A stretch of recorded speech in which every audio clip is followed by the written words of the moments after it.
Hey guys, good morning.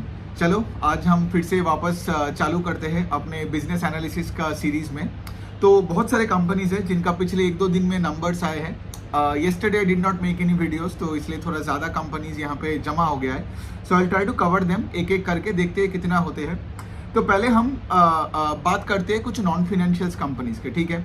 तो सबसे पहले हम बात करते हैं सूला विनियार्ड का, जो वाइन वगैरह बनाते हैं। उनका इंडिया में आप देखोगे 60-65% ऑफ मार्केट शेयर है पूरे देश में वाइन का, है ना। और अगर आप इंडिया में देखोगे विस्की और वोडका के कंपैरिजन में वाइन का हार्डली कोई कंजम्पशन है। तो यहाँ पे स्कोप तो बहुत ज़्यादा है, लेकिन सिर्फ स्कोप अच्छे होने से स्टॉक पैसा नहीं बनाता है, ठीक है।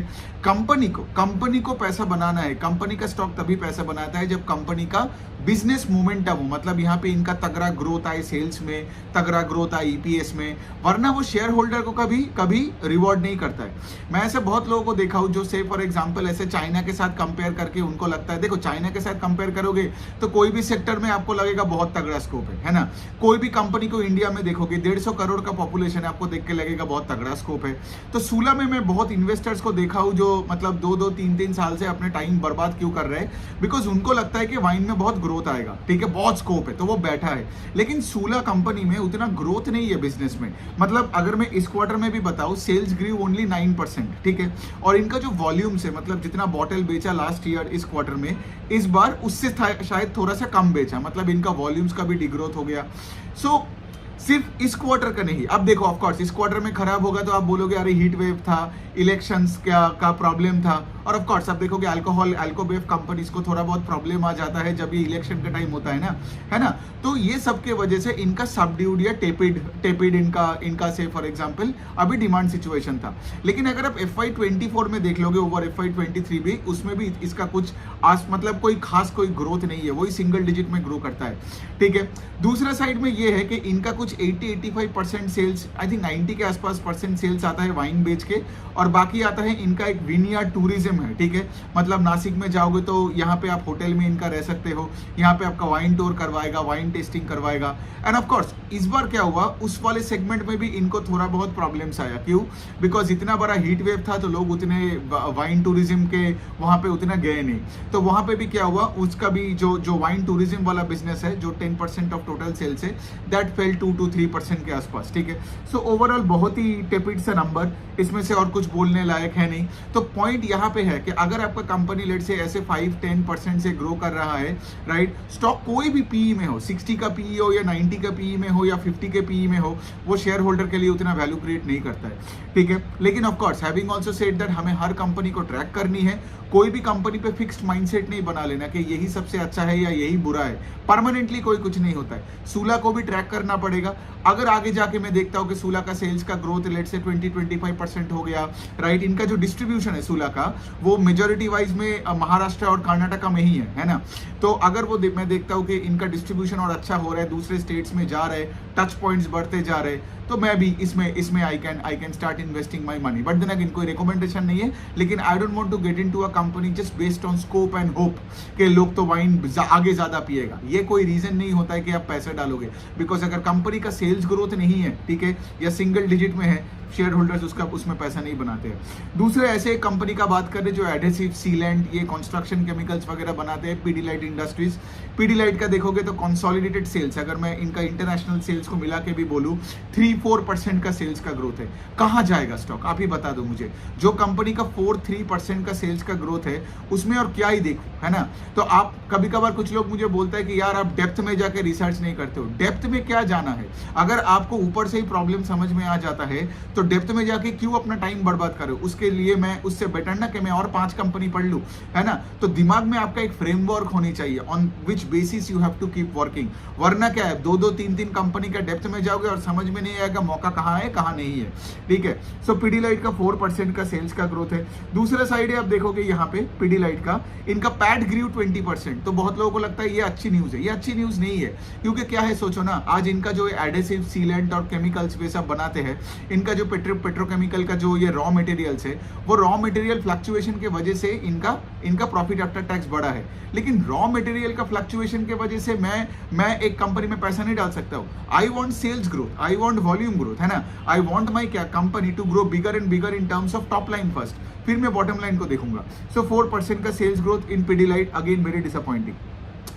तीसरा जो कंपनी है वो है कि इंडिगो पेंट्स, राइट. अब देखिए ये जो सूला, पिडिलाइट, ये सब अपने पीपीटीज में वही बोला है, इलेक्शन और आपका दूसरा साइड है आपका हीट वेव, ठीक है. इनके वजह से ऑफ कोर्स बहुत सारे कंजम्पशन बेस्ड कंपनीज तो स्ट्रगल कर ही रहा है, वो भी एक पॉइंट है. लेकिन कुछ कंपनीज का है जो आप देखोगे, जैसे सूला का मैंने बात किया, पिडिलाइट का भी, इनका रिजल्ट वैसे ही कभी खास कुछ अच्छा आ नहीं रहा था, ठीक है. लेकिन अभी इस क्वार्टर में और 2 रीजंस आ गया टू नॉट परफॉर्म वेल. अभी तीसरा जो कंपनी है वो भी उसका नाम है इंडिगो पेंट्स. तो पेंट सेक्टर में आप ऑब्जर्व कर रहे हो इस बार एशियन पेंट्स का सेल्स घटा, राइट, सेल्स डिग्री, ठीक है. फिर उसके बाद आई थिंक इनका कांसाई नेरोलैक का भी सेल्स घटा, और यहाँ पे इंडिगो पेंट्स ने कितना ग्रो किया, 6% से. सो ऑल्दो इंडिगो पेंट्स का तो एक कल्चर ही है कि they would want to grow between 3.5-4 times the industry growth, वो कर ही रहा है, ठीक है. बिकॉज इस टाइम क्या हुआ, पूरे इंडस्ट्री डिग्रो किया. इस बार आप देखोगे कि पूरे industry, paint industry I think degree by 1.5 to 2%, और सारे के सारे ये पेंट कंपनीज को including the market leader had to take price cut, ठीक है. तो सोचो अगर मार्केट लीडर प्राइस कट करता है तो इंडिगो पेंट्स को भी प्राइस कट करना पड़ेगा, बर्जर पेंट्स को भी करना पड़ेगा, कांसाई नेरोलैक को भी करना पड़ेगा. So the point I am trying to say, इसके लिए प्राइस कट कब होता है, जब लेट से डिमांड का सिनेरियो टेपिड होता है ना. इसीलिए आप देख रहे हो कि इनका सारे कंपनीज का सेल्स का डिग्रोथ हो रहा है. नाउ इंडिगो पेंट्स ग्रू 6-7% के आसपास, ठीक है. So you can still say Indigo Paints is like a market leader in terms of pace of growth. मैं market leader in terms of size नहीं देखता हूं, ठीक है, बिकॉज वो तो एशियन पेंट्स है. लेकिन मैं देखता हूं ऐसा कंपनी जो एशियन पेंट्स के आसपास जितने जल्दी पहुंच पाए, है ना. बिकॉज और उसीलिए हमें देखना पड़ेगा कि सिर्फ वो कंपनी का ग्रोथ का रेट क्या है और उसके कॉम्पिटिटर्स मतलब पीयर्स का क्या है. तो आई गेस बर्जर का भी कोई ग्रोथ ढंग का नहीं आएगा, उसका तो वैसे ही नहीं आता था बर्जर पेंट्स का, लेकिन बर्जर का अभी तक रिजल्ट नहीं आया. बट हैविंग सेड दैट, अगर आप देखोगे even if the leader in that space is growing at 6-7%, that's also a cause for concern, ठीक है. तो मैं ऐसे करके देखता हूँ. दूसरे साइड में ये है कि इंडिगो पेंट्स छोटी कंपनी है, of course that is why they could scale up. जैसे वो केरला से चालू हुआ था, फिर नॉर्थ में गया, ईस्ट में जा रहा है, और वहां पे अपना डिस्ट्रीब्यूशन बेसिस को बढ़ा रहा है, डीलर का बेस बढ़ा रहा है, डिस्ट्रीब्यूटर का बेस बढ़ा रहा है. लेकिन यहाँ पे क्या सीन ये हुआ कि उनका अभी भी Kerala is like, I think Kerala में कितना होगा, you can just go and check it, एक बार फैक्ट चेक कर लेना. मुझे लगता है अभी भी 30-35% ऑफ सेल्स केरला से आता है. तो केरला में भी डिमांड सिचुएशन बहुत सबड्यूड हो गया. तो उन्होंने यही बताया पीपीटी में कि केरला का वजह से भी और भी उनका बुरा हालत हो गया. मतलब इंडिगो पेंट्स का बात हो रहा है यहाँ पे, और सिर्फ 7% का सेल्स का ग्रोथ है, ठीक है. जबकि ऑफकोर्स बाकी, तो अगर आप लेट से फॉर एग्जाम्पल, अब देखो, अब कोई भी पेंट, अब यहाँ पे कंफ्यूजन आता है. बहुत लोगों को लगता है ये सब नए नए बड़े बड़े पेंट कंपनीज आ रहे हैं तो इसीलिए खराब हो रहे हैं. लेकिन अब इन कंपनीज का, let's say Asian paints, Berger paints, Kansai Nerolac, Indigo paints का कॉल सुनोगे, उनको मेन प्रॉब्लम ये नहीं आ रहा है कि ये लोग नहीं बता रहे कि ये नया प्लेयर आने की वजह से इनका रिजल्ट खराब हो रहा है. इनका सबका रिजल्ट खराब हो रहा है, टेपिड डिमांड सिचुएशन है, इकोनॉमी में इन्फ्लेशनरी प्रेशर के वजह से हुआ है ना. बिकॉज आज आप देखोगे कि कोई भी पेंट कंपनी अगर से अपना प्राइसेस घटा रहा है, मतलब डिमांड सिनेरियो खराब है. तो जो नया पेंट का कंपनी आएगा उसको भी प्राइस कट करके टिकना पड़ेगा. ऐसा नहीं होगा कि नया पेंट कंपनी आएगा और वो मार्केट लीडर बन जाएगा 2-2 मिनट में, ऐसा नहीं होगा, राइट. और एशियन पेंट्स यहाँ पे आपको डिक्टेट करता है. जैसे आपने देखा होगा, एक बिस्किट का कंपनी के बारे में भी डिस्कस करेंगे, बेक्टर का, तो वही है कि अगर ब्रिटानिया प्राइस कट करता है तो बेक्टर को भी लेना पड़ेगा, है ना. लेकिन having said that if I just complete the topic on Indigo paints, यहाँ पे पेंट सेक्टर का प्रॉब्लम ये भी हो रहा है कि इनका डिमांड सिनेरियो बहुत ही प्रॉब्लमेटिक है. लेकिन आगे जाके अगर रूरल इकोनॉमी ठीक से, because now you can see कि वैल्यू अपैरल्स में थोड़ा थोड़ा करके ग्रीन शूट्स आ रहे हैं, 2 व्हीलर्स आर डूइंग वेल, और हमारा सीपीआई का इन्फ्लेशन अभी कंट्रोल में आ रहा है. तो ऑफकोर्स रूरल इकोनॉमी आगे जाके अच्छा करेगा. तो ये पेंट सेक्टर का पूरा एज अ स्पेस अगर अच्छा करेगा, तो लेट्स से अगर पूरा पेंट सेक्टर 10% से ग्रो करता है, then you can expect Indigo Paints to grow at 20-25% ना. You can't expect Indigo Paints to grow at 25-30%, जबकि द पूरा सेक्टर डिग्री बाय 1.5-2%, है ना. तो वही मैनेजमेंट भी बोलता रहता है. ओके, अब हम बात करते हैं फोर्थ कंपनी के, वो है कि मिसेस बेक्टर की. तो मिसेस बेक्टर क्या करती है? मिसेस बेक्टर का 2 डिवीजन है, एक है बिस्किट का डिवीजन और दूसरा है बेकरी का डिवीजन. बिस्किट में आप देखोगे उनका क्रीमिका करके एक ब्रांड है, ठीक है. नॉर्थ से चालू हुआ और पूरा कंट्री में वो पूरा एक्सपैंड कर रहा है. अभी ईस्ट में जा रहा है, फिर मतलब कोलकाता में एक प्लांट खोला, फिर आप देखोगे एमपी धौर में एक और प्लांट खोला, फिर उसके बाद तो उनका तो महाराष्ट्र में खोपोली में वो लोग एक बेकरी प्लांट खोल ही रहे हैं. सो द पॉइंट इसके लिए ये कंपनी नॉर्थ से चालू हुआ और इनका पूरा स्केल अप कर रहे हैं पैन इंडिया बेसिस में. तो biscuits contributes to 60-65% of the sales, ठीक है. और बिस्किट का भी ऑफकोर्स व्हेन आई से 60-65% यहाँ पे डोमेस्टिक मेजोरिटी है और ये एक्सपोर्ट भी करते हैं। दूसरा जो इनका साइड है वो है कि उनका बेकरी का सेगमेंट, ठीक है। अब बेकरी में क्या है, बेकरी का मेजोरिटी इनका डोमेस्टिक ही है। वो भी एक तो ऑफकोर्स उनका इंग्लिश ओवन करके एक ब्रांड है जिससे वो डिस्ट्रीब्यूट करता है, ठीक है, मतलब B2C में। और दूसरा है कि ये QSR कंपनीज को सप्लाई करते हैं। मतलब आप देखोगे ये मैकडॉनल्ड्स हो गई, सबवे, डोमिनोज, इनका जो ब्रेड आता है ना, गार्लिक ब्रेड वगैरह वगैरह, जो ये ब्रेड टाइप का आता है या जो डो आते हैं जिससे वो ब्रेड बनता है, वो मिसेस बेक्टर प्रोवाइड करता है, ठीक है। तो मतलब क्या है, अगर QSR स्पेस का आगे जाके अगर प्रोस्पेक्ट्स अच्छा होता है तो वहां पे मिसेस बेक्टर जो कि इनका एक सप्लायर है तो उसको भी फायदा मिलेगा। अब यहाँ पे बात ये आती है कि मिसेस बेक्टर का जो रिजल्ट आया, करेक्ट, वो 17-18% के आसपास से उनका सेल्स का ग्रोथ हुआ। और इन्होंने क्या किया, इन्होंने यहाँ पे मार्केटिंग में थोड़ा ज्यादा खर्चा वर्चा कर लिया, प्लस डिस्ट्रीब्यूशन तो कर ही रहे अच्छे जगह से। जैसे मैंने बोला, ये 3 जगह में नया प्लांट्स खोले, फिर राजपुरा पंजाब में एक जगह है, वहां पे ये लोग 2 एडिशनल बिस्किट का लाइन खोल रहे हैं। ये सब के वजह से उनको क्या हुआ, इनका प्रॉफिट आफ्टर टैक्स और EPS में उतना ग्रोथ नहीं आया, ठीक है। तो ये क्या होता है ना, मार्केट को उतना अच्छा नहीं लगता है, because at the end of the day अगर आपका sales growth, because of course मैंने क्या बोला, I would rather want a company जिसका सेल्स ग्रोथ हो रहा है एट अ फास्ट पेस और मुझे लेट से ऑपरेटिंग लेवरेज नहीं मिल रहा है, देन अ कंपनी जिनका कोई सेल्स ग्रोथ नहीं है लेकिन ऑपरेटिंग लेवरेज मिल रहा है because of cost cutting measures and as well as say for example अगर आपका कमोडिटी प्राइसेस नीचे जा रहे हैं तो, ठीक है। लेकिन ऑल्सो हैविंग सेड दैट, आपने देखा होगा कि लाइक इवन बिकाजी का भी कुछ 16% का सेल्स ग्रोथ है, बेक्टर का 17% है, और FMCG स्पेस में इसके ऊपर का ग्रोथ रेट मुझे कोई कंपनीज में मिलता नहीं है। एक और कंपनी है ADF फूड्स करके, जो कि आपका आप देखोगे ये सब रेडी टू ईट फूड वगैरह सेगमेंट में है, जो ये बाहर के मतलब एक्सपोर्ट मार्केट में है, ये US UK में सप्लाई करते हैं माल। तो ADF फूड्स का भी कुछ 9-10% का सेल्स ग्रोथ है, पहले 20% का हुआ करता था। सो माय पॉइंट इज कि FMCG स्पेस में अभी ब्रिटानिया, बेक्टर और कुछ छोटे छोटे हैं, कुछ छोटे छोटे वो चिप्स बेचने वाला, 5 रुपए का पैकेट का चिप्स बेचने वाले 1-2 कंपनीज है, जिसका मैं ऑफकोर्स अभी रिजल्ट के लिए वेट कर रहा हूँ। लेकिन अभी मुझे नहीं लगता है कि FMCG में if you get a Bector at 17 and Bikaji at 16, इसके ऊपर कोई कंपनी में उतना कोई खास ग्रोथ है, ठीक है। तो यही हो गया बात। और अगर मैं बेक्टर का बताऊं, राइट, बेक्टर का 17, क्योंकि बेक्टर का मैनेजमेंट हमेशा बोलता है कि हम हाई टीन से ग्रो करेंगे।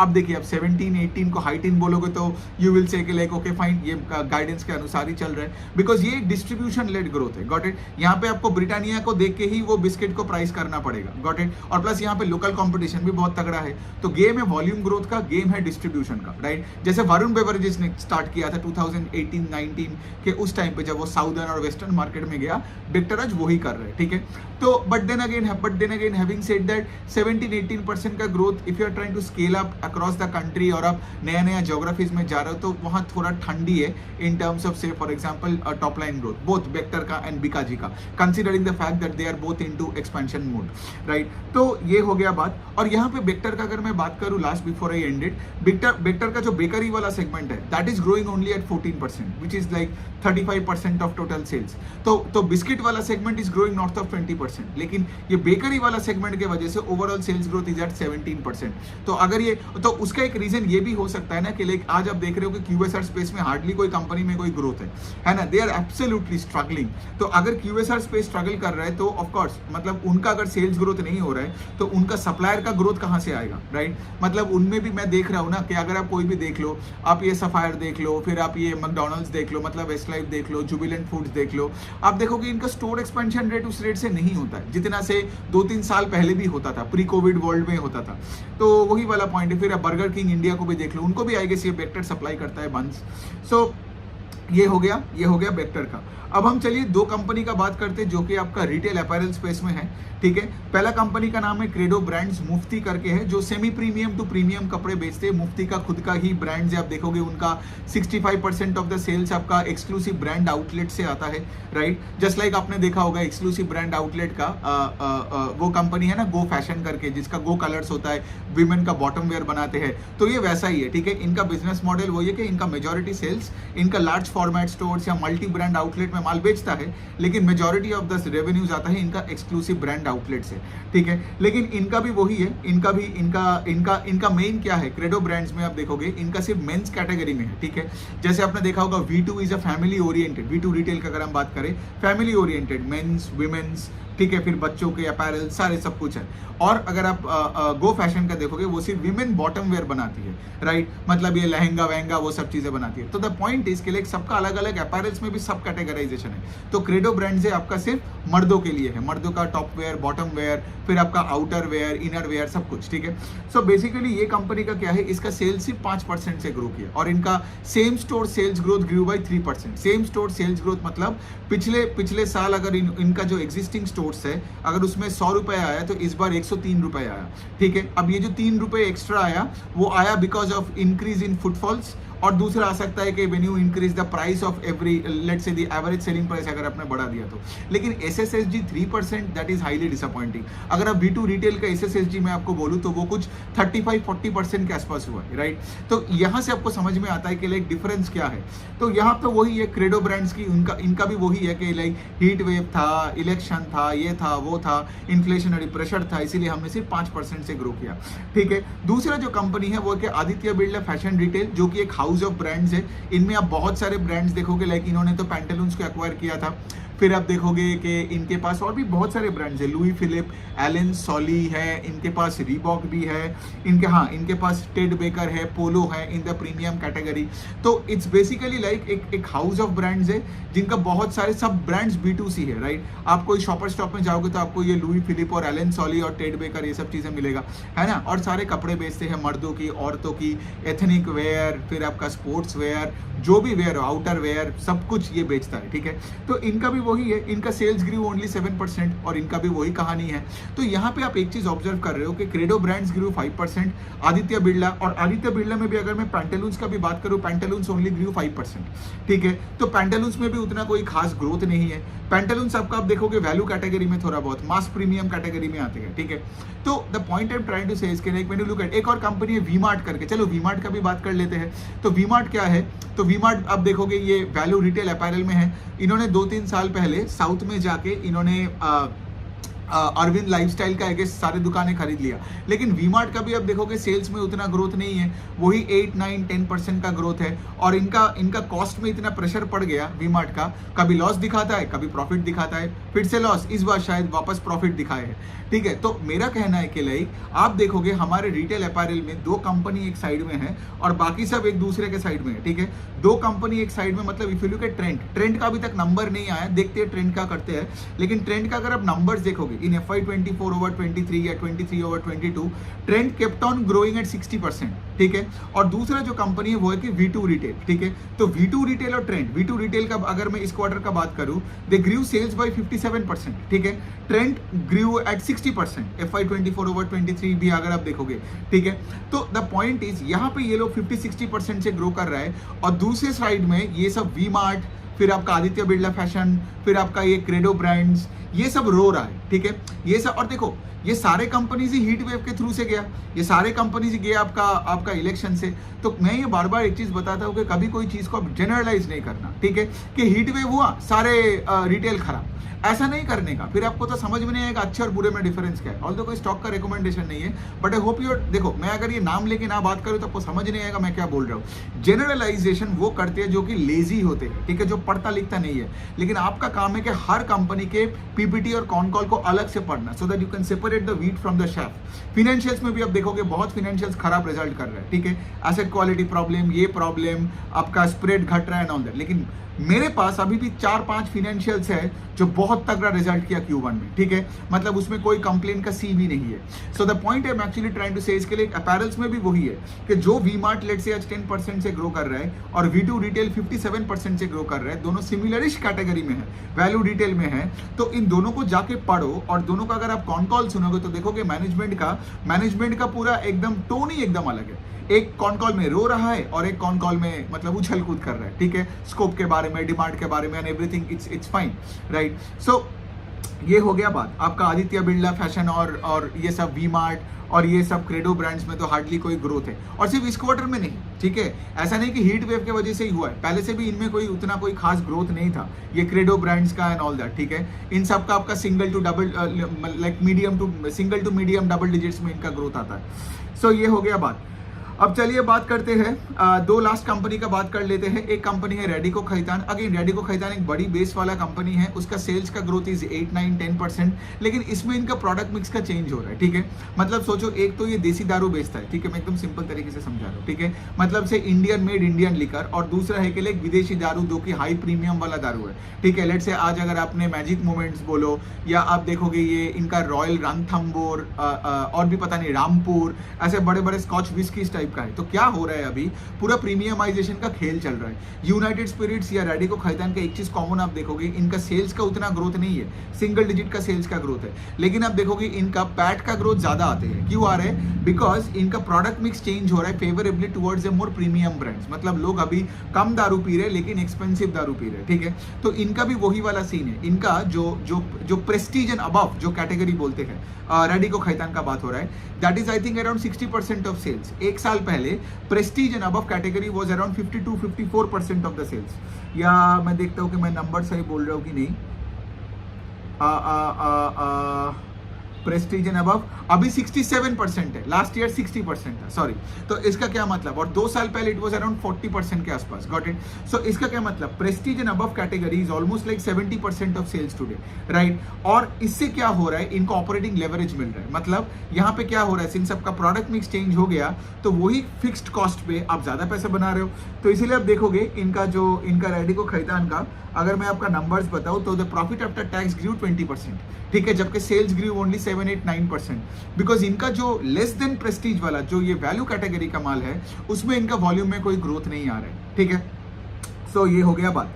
सो ये है आपका रेडिको खैतान। और दूसरा पॉइंट ये है कि अभी ऑफ कोर्स मैनेजमेंट ने ये बताया कि इनका जो ग्रेन्स है, राइट, जो राइस ग्रेन्स, इनका जो रॉ मटेरियल होता है उनका प्राइसेस अभी बहुत फ्लक्चुएट हो रहा है। तो अगर आप देखोगे इनका सबसे ज्यादा 2 रॉ मटेरियल का प्राइसेस भी आपको ट्रैक करना है। एक है तो आपको ये ग्रेन्स एंड बार्ली जिससे ये दारू बनाती है, और दूसरा आपको देखना पड़ेगा पैकेजिंग का खर्चा। तो पैकेजिंग का खर्चा अभी कंट्रोल लेवल पे है, लेकिन ग्लास का खर्चा कंट्रोल्ड है, लेकिन ये ग्रेन का खर्चा बढ़ते जा रहे हैं। तो इनको लगता है कि आगे जाके ये प्राइसेस थोड़ा और फ्लक्चुएट कर सकती है। लेकिन हैविंग सेड दैट, यहाँ मैं वही चाहता हूँ कि लाइक मतलब अगर कोई कंपनी का टोटल सेल्स है 9%, I know Radico Khaitan is moving in the right direction, ठीक है, but also having said that 9% का सेल्स का ग्रोथ स्टॉक उतना बेनिफिट नहीं देगा। सोचो अगर इनका वो IMIL मतलब इंडियन लिकर वाला इनका सेगमेंट होता ही नहीं ना, तो सोचो, तो फिर मैं बताता कि हाँ, तो ये प्रीमियम कैटेगरी का जो ये है, मैं आपको एक और डेटा बता देता हूँ उनका। तो उनका जो ओवरऑल जो वॉल्यूम ग्रोथ है, ठीक है, उनका जो ओवरऑल वॉल्यूम ग्रोथ वो उतना नहीं है, लेकिन उनका जो premium and Prestige and above का जो कैटेगरी है, दैट वॉल्यूम ग्रू ऑलमोस्ट 15%, ठीक है। तो समझ में आया। और प्रेस्टीज एंड अबव वाला जो कैटेगरी है उनका सेल्स बढ़ा कुछ अराउंड 19% के आसपास। तो कंपनी डायरेक्शनली सही दिशा में जा रहा है, लेकिन ओवरऑल नंबर्स अभी भी उतना दिख नहीं रहे, बिकॉज वो इंडियन मेड इंडियन लिकर। और देखिए ना, इंडियन मेड इंडियन लिकर में एक और प्रॉब्लम है, वो क्या है, इन्फ्लेशनरी प्रेशर के वजह से ये दारू का दाम, मतलब ये जो देसी दारू है उनका प्राइसेस भी नहीं बढ़ा पाता है, रॉ मटेरियल प्राइसेस बढ़ जाता है, मार्जिन कम होता है, सिर्फ वॉल्यूम्स में खेलना पड़ता है। और लोकल भी सोचो कितना इधर उधर का प्लेयर्स है जो लोकल दारू बेच देता है। तो इसीलिए क्या है ना, यहाँ पे हेडेक ज्यादा है, मार्जिन कम है, ज्यादा बिकना पड़ता है, कॉस्ट पे कंट्रोल नहीं होता है। सो प्रॉब्लम ही प्रॉब्लम। इसीलिए कोई भी अगर आप कंपनी को देखोगे, आप अगर तिलक नगर को देखोगे तो वो भी मतलब प्रीमियमाइजेशन में फोकस कर रहे हैं। यूनाइटेड स्पिरिट्स हो, रेडिको खैतान हो, इवन सूला में भी जो मैंने सबसे पहले कवर किया ना, उसमें भी आप देखोगे सूला में भी ये प्रीमियम वाइन्स में ज्यादा फोकस कर रहे हैं, है ना। तो ये हो गई बात। अब हम लास्ट कंपनी का बात करते हैं, उसका नाम है डॉक्टर लाल का पैथलैब, ठीक है। सो डॉक्टर लाल पैथलैब क्या है, वो एक डायग्नोस्टिक कंपनी है। आपका वो ब्लड सैंपल लेता है, ब्लड टेस्टिंग करवाने में हेल्प करता है, पैथोलॉजी लैब से इनका, है ना, डिजीज डिटेक्ट करने में, फिर आपको रिपोर्ट बना के देता है, फिर वो रिपोर्ट लेके आप डॉक्टर के पास जाते हो, जो डॉक्टर आपको डायग्नोसिस करके बता देता है और क्या करनी है। तो आज अब कोई भी देखोगे ये पैथलैब्स का एक्सपेंशन होता है, वॉल्यूम ड्रिवन है, ठीक है, because wherever you go you get to see a lot of local pathlabs as well. तो पैथलैब्स कंपनीज में ग्रोथ आता है, अगेन इट्स अ वॉल्यूम का गेम, ठीक है। यहाँ पे ऐसा नहीं होगा कि लाइक से for example you have a path lab, because यहाँ पे जो इंस्ट्रूमेंट वगैरह होता है ना, ये कोई भी लेके एक धंधा चालू कर सकता है, ठीक है। So it's a very localise business. मतलब आपको लेट से फॉर एग्जांपल डॉक्टर ने बोला कि 4-5 टेस्ट करवा के लाओ, आप लोकल कोई पैथलैब में जाके करवा के लाओगे। आप ये नहीं बोलोगे कि 6 किलोमीटर दूर डॉक्टर लाल का कोई एक क्लिनिक है, मैं अभी कैब लेके वहां पे जाता हूँ। तो ये इनका एक प्रॉब्लम है, ठीक है। तो इसका क्या मतलब, आपको अगर पैसा बनानी है शेयर होल्डर्स के लिए, तो आपको जितना ज्यादा हो सकता है आपको वॉल्यूम ग्रोथ, मतलब कस्टमर के सामने रहना है, गॉट इट। सो यही वाला बिजनेस मॉडल है। तो इसीलिए ये लोग क्या कर रहे हैं, टायर 2, 3, 4 सिटीज में बहुत बहुत तगड़ा रेट से वो स्केल अप कर रहे हैं साउदर्न और वेस्टर्न मार्केट में। मैं डॉक्टर लाल पैथलैब का बात कर रहा हूँ। लेकिन हैविंग सेड दैट, अभी इनका क्या सीन हुआ था मैं बता रहा हूँ। कोविड के टाइम क्या हुआ था, लोगों ने बहुत तगड़े रेट से टेस्टिंग किया था, कोविड टेस्ट अलग से हुआ था, तो इससे वजह से क्या हुआ, इनका बहुत तगड़ा रेवेन्यू में बूस्ट आया था। आप देखोगे कोविड के टाइम ये पैथलैब का स्टॉक्स पागलों की तरह ऊपर भागता था, मल्टी बैगर्स टाइप का सब बन गया था। लेकिन क्या हुआ, कोविड के बाद इनका सारे कोविड रेवेन्यूज चला गया, है ना। तो कोविड जाने के बाद मुझे यही लगता है कि सिर्फ यही कंपनी है जिनको बहुत बुरा लगा कि कोविड चला गया, बाकी तो दुनिया को अच्छा ही लगा कि चलो वो पैंडेमिक गायब हो गया। लेकिन क्या हुआ, इनका कोविड सेल्स चला गया और इनका जो नॉन कोविड वाला सेल्स है दैट इज ग्रोइंग एट 8, 9, 10%, तो उसमें उतना ग्रोथ नहीं है, ठीक है। इवन इस क्वार्टर में भी अगर मैं नंबर बताऊं आपको, इनका सेल्स ग्रू ओनली 11% YOY, और FY24 ओवर 23 भी देखोगे ना तो ग्रोथ नहीं दिखेगा, बिकॉज FY23 एंड 22 में तगड़ा कोविड का सेल्स था, जिसके ऊपर उस हाई बेस में जब कोविड सेल्स चला जाता है तो क्या देख के लगता है कि इसमें कोई सेल्स ग्रोथ नहीं है। तो क्या हुआ था ना, उस टाइम पे सारे स्टॉक्स का पी बढ़ गया था, और हाई पी में जब कोविड का सेल्स चला जाता है तो स्टॉक चलना बंद कर देता है। तो यही हुआ था डॉक्टर लाल पैथलैब में। ये लोग अभी क्या कर रहे हैं, ये लोग अभी पूरा, अब देखिए अब यहाँ पे क्या है, जैसे मैंने वो प्रोडक्ट मिक्स शिफ्ट का बात किया, जैसे अब देखिए यहाँ पे आपको कनेक्ट करना पड़ेगा डॉट्स को, ठीक है। इस तरह से आपको दिमाग चलाना पड़ेगा, वरना you will never be a good equity research analyst. Radico Khaitan और डॉक्टर लाल पैथलैब में कॉमन क्या है, दोनों में प्रोडक्ट मिक्स चेंज हो रहा है। रेडिको खैतान जैसे मोर एक्सपेंसिव दारू ला रहा है प्रेस्टीज एंड अबव कैटेगरी में और अपना मार्जिन को बढ़ा रहा है। दूसरे साइड डॉक्टर लाल क्या कर रहा है, अपना स्वास्थ्य फिट करके एक पर्टिकुलर प्रोडक्ट निकाला। वो क्या है, वो basically is a bundled product जिसमें बहुत सारे टेस्ट्स वगैरह एक साथ होगा, and they are trying to sell bundled products more to the consumers.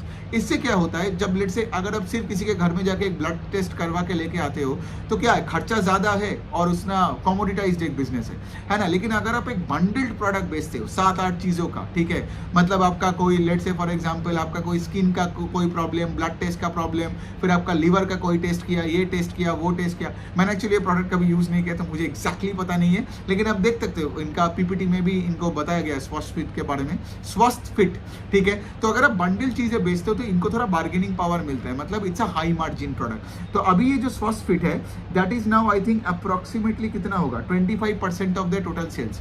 Last year Swasthya fit was 22% of the total sales. तो जैसे रेडिको खैतान में prestige and above category is now 67% versus last year 59%, the high margin segment. Swasthya fit for doctor Lal is now 25% of sales versus 22% of sales last year. Now do you understand, दिखने में दोनों company अलग है लेकिन कर रहा है वही। दोनों का बेचारे का टॉप लाइन में उतना ग्रोथ आ नहीं रहा है, लेकिन दोनों अपने प्रोडक्ट मिक्स को चेंज कर रहा है ताकि ईपीएस का तगड़ा ग्रोथ हो और अपने शेयर होल्डर को कुछ बेनिफिट मिले, ठीक है। सो यही वाला पॉइंट है। अब उनको तो ऑफकोर्स साउथ इंडिया और वेस्ट इंडिया, इन्होंने वही आई थिंक इनका वेस्ट इंडिया में भी एक कंपनी को इन्होंने सुबर्बन करके और समथिंग करके एक्वायर किया था 2 साल पहले, लेकिन बात वही पे है, 10-11% का सेल्स का ग्रोथ है, हाई पी में स्टॉक है, उतना पैसा नहीं बनता है शेयर होल्डर के लिए इस तरीके से। चलिए इस वीडियो में इतना ही है, और भी मेरे को 4 कंपनी करनी है, fusion micro finance, BSE, ITD cementation और इंडिया शेल्टर फाइनेंस, वो मैं अगले वीडियो में करता हूँ। Thank you.